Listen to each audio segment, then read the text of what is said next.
Alors là j'ai mis un petit peu d'huile. Je mets donc les 2 oignons que j'ai coupés en petits morceaux et le poivron rouge.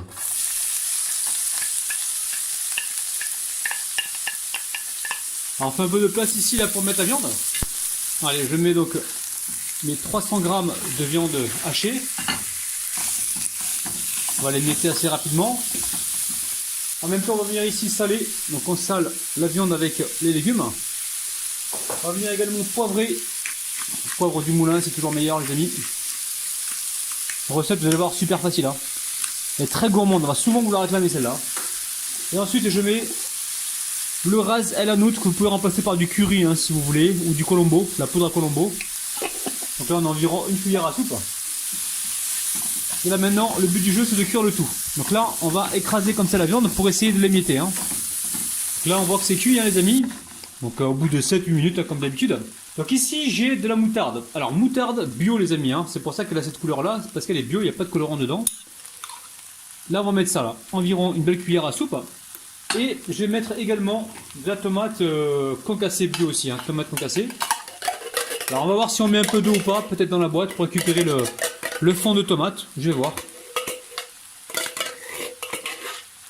Alors, vous allez voir, recette super facile. Hein. Juste à mélanger comme ça. On va poursuivre la cuisson pendant environ 1 à 2 minutes. Hein. Et ensuite on pourra donc passer à la suite. Vous allez voir, c'est super facile. Hein. Ça sent super bon. Alors rien ne vous empêche de goûter hein, pour savoir si l'assaisonnement est correct. D'ailleurs je vais goûter devant vous les amis. Mais parce que c'est vous. Hein. Je goûte pas parce que je suis gourmand. Je goûte parce qu'il faut que je goûte près de vous pour que vous sachiez si c'est bien assaisonné ou pas. Oh là là les amis. Allez on va goûter comme ceci. Bismillah.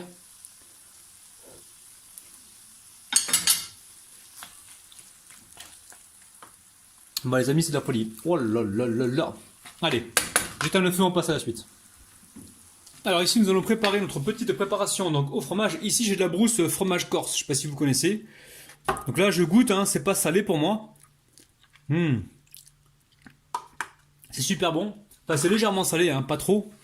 Donc là je vais venir assaisonner avec du poivre. Vous allez voir, recette super facile. Hein.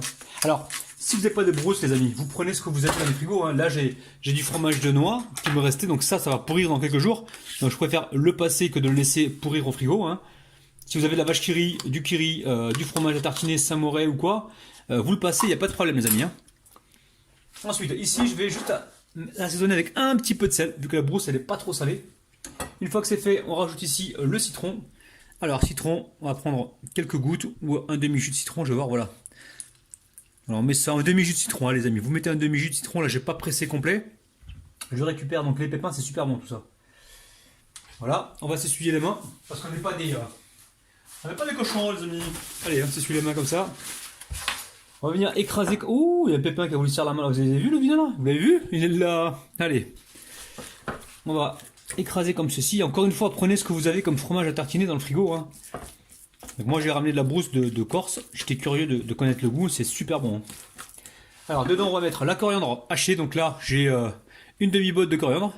Et ici j'ai environ quelques tiges d'oignons, vous savez les oignons ou alors la ciboulette, vous prenez ce que vous avez. On va mettre ça dedans. C'est ce qui va nous apporter donc la gourmandise dans ce plat. Alors, avant de mélanger, on va mettre un petit peu d'huile d'olive. Donc c'est une recette que j'ai pas préparée d'avance les amis, hein. Vous voyez, hein, je suis en train de, au fur et à mesure de l'améliorer. Donc là on a l'huile d'olive, hop là, et on va commencer donc à mélanger comme ceci. Ça sent bon. Alors ici j'ai des pommes de terre que j'ai cuit à l'eau avec un petit peu de sel pendant environ 20 à 25 minutes, hein, d'accord. Donc ensuite je les ai refroidis, maintenant je vais les éplucher, les couper en rondelles et les disposer directement dans mon plat, ici là, un joli plat que Assia nous a acheté. Mais juste avant, on va y mettre un petit peu voilà, d'huile d'olive, comme ça. Donc j'épluche les pommes de terre, je les coupe en rondelles et on se retrouve tout de suite. Je vous rappelle que la pomme de terre, elle est cuite. Hein. Donc là, je retire, hop là, un petit peu de peau. Donc ça, c'est cuit les amis. C'est pas cuit à 100%, mais c'est cuit. Hein. Donc là, on va se faire des petites rondelles. On va les déposer comme ça sur le plat. Et on va diviser donc ces pommes de terre en deux. Une couche pour le dessous et une couche pour le dessus. Donc là, je vais continuer tout de suite. Donc en fait, alors, je les ai pas cuits moi 25 minutes les amis, les pommes de terre, un peu moins. Elles sont cuites les amis, elles sont encore légèrement fermes, pas beaucoup, hein, mais elles finiront de cuire dans le four pour avoir une belle texture. Allez, on se retrouve tout de suite. Donc là, je viens de couper la première moitié. L'autre moitié est là, je la couperai tout à l'heure. Donc très simple, on va venir poivrer. Pas besoin de saler puisque la préparation elle est déjà salée. Hein. Elle va saler donc les pommes de terre. Donc on a mis un petit peu d'huile au fond, donc pas plus de gras que ça. Ensuite, très simple. Ici, j'ai ma préparation à base de bœuf. Et je vais venir en mettre par-ci, par-là. Vous voyez bien les amis ce que je fais. J'en mets un peu partout. Comme ça, c'est plus facile tout à l'heure à étaler. Si je mets tout au centre, je vais galérer pour étaler. Vous allez voir, c'est recette de dingue. Super facile à réaliser. Pas trop grasse les amis, hein, parce que les pommes de terre elles sont cuites à l'eau. Et surtout, ce qu'il faut retenir de ça, c'est que le plat, il a énormément de saveur. Hein. Donc là, déjà, on a envie de taper dedans. Alors les amis, pour la béchamel, faites-la au dernier moment. La faites pas tout de suite. Attendez les amis, attendez. Et là, je vais venir mettre des petits morceaux comme ça de préparation, donc à base de fromage de brousse, fromage au noix et coriandre avec l'oignon vert. Les amis, c'est terrible. Terrible. Vous allez faire des heureux et des heureuses. Alors, je vais encore me répéter, les amis, si vous ne trouvez pas de fromage de brousse, prenez de la ricotta, il n'y a pas de problème. La ricotta, ça marche aussi. Il y a plein de choses qui marchent en fait. Hein. Vache qui rit, comme j'ai dit tout à l'heure, le kiri, le Saint-Moré. C'est vous qui voyez. Des fois, il y a d'autres marques que l'on connaît pas forcément. Et tentez-les, les amis. Donc là, on met tout ça ici. Ça sent super bon. Ah, je récupère la cuillère. J'ai envie de me tartiner ça sur un morceau de pain complet. Je vous raconte pas, les amis. Allez. Je vais continuer de d'éplucher les pommes de terre. Je vais disposer dessus et on se retrouve tout de suite. Hein. Allez, je vous remontre, les amis, hein, pour ceux qui n'ont pas vu ou qui ont avancé la vidéo. Donc là, il me reste des pommes de terre. Hein. J'ai mis la moitié. L'autre moitié, je viens la mettre ici. Alors n'hésite pas, hop, on met sur le fromage aussi hein, également. Voilà, et on met les pommes de terre dessus. C'est tout simple comme recette, mais ça fait son effet, les amis, hein, je vous le garantis. Alors, mets le plat de côté. Ici, on va préparer la béchamel. C'est super facile. Donc là, j'ai de la farine, 30 grammes. J'ai 300 grammes de lait, donc lait froid. Je vais venir mélanger rapidement. C'est super facile, vous allez voir. Une fois que c'est fait, on met le beurre fondu. Hop là, 30 grammes de beurre fondu. Je vais venir ici mettre un petit peu de poivre. On va venir saler aussi. Où est-ce que j'ai mis le sel? Le sel est là. Voilà, une petite pincée de sel. Hop là, pas trop. Et on va y mettre également du paprika. On va se faire aujourd'hui une béchamel au paprika. Alors, voilà, on va mettre l'équivalent d'une petite cuillère à café.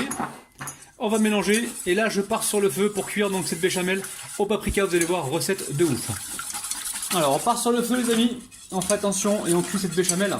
Là le but du jeu c'est de la cuire. Dès que vous voyez les premières ébullitions arriver, on va compter environ 2 minutes de cuisson pour être sûr que la farine soit cuite. Donc pour l'instant on s'arrête pas de mélanger.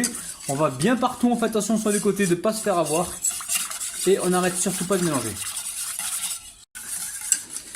Alors la famille, regardez bien. Là on commence à voir les premières bulles. Là surtout on ne s'arrête pas de mélanger pendant environ 1 à 2 minutes. Hein. Faut être sûr que la farine soit cuite les amis. Et une fois que ce sera cuit, on se retrouvera donc tout de suite sur le plan de travail pour la suite. Hein.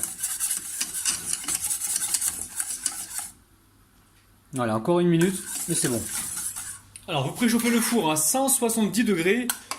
Et là moi je vais mettre ma béchamel comme ça petit à petit. Donc c'est important de le faire au dernier moment, sinon après elle va redurcir. Il va falloir la réchauffer pour la liquéfier.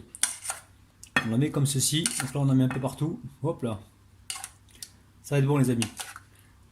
Rien de plus facile les amis. Viande hachée, vous avez le boucher qui est à côté de chez vous. Vous allez en chercher un petit peu. Pommes de terre, vous en avez chez vous. Il n'y a pas de problème. Béchamel, lait, beurre, farine, vous avez ça dans vos placards. Donc pas d'excuses les amis pour pas faire cette recette. Hein.